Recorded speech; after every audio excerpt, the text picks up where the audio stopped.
जी, अस्सलाम वालेकुम, this is Haris. सो अभी वीडियो के अंदर मैं बताऊंगा कि स्टूडेंट्स एसओपीज़ का काफ़ी पूछ रहे हैं कि what is SOP. SOP is actually a statement of purpose. मतलब इसमें आपने बताना होता है, इसको पर्सनल स्टेटमेंट भी कहते हैं। इसमें आपने ये मेंशन करना होता है कुछ 2 से 3 पैराग्राफ्स के अंदर कि आप क्या हैं और आपकी एकेडमिक अचीवमेंट्स क्या हैं। अब लिखने का भी तरीका होता है, आप डिफरेंट तरीक़ों से ये एसओपी लिख सकते हैं, बट आई विल प्रेफ़र आपने लंबी-लंबी नहीं छोड़नी इसके अंदर। आपने ये नहीं कहना कि मेरी इतनी सीजीपीए है, मेरे इतने पेपर हैं, ब्ला-ब्ला।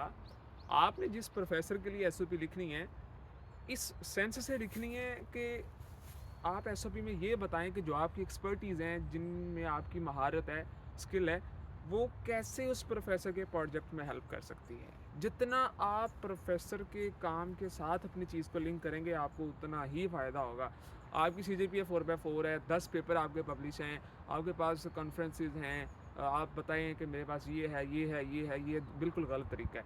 आपने यही चीज़ बतानी है किसी और तरीके से कि मिसाल के तौर पे I know PCR technique, so I can contribute in this way in your project by using PCR. So professor के काम पर अपनी स्किल को इम्प्लीमेंट करके कैसे वो उसको मॉडिफाई कर सकता है, इसको अपने पर्सनल स्टेटमेंट में मेंशन करना है। Personal statement is actually about your own self, your academic achievements, but you should write in the way how these achievements and how your skills will be helpful in the project of professor. This is SOP. आपको SOP की बड़ी details और बड़ी videos मिल जाएंगी social media पे।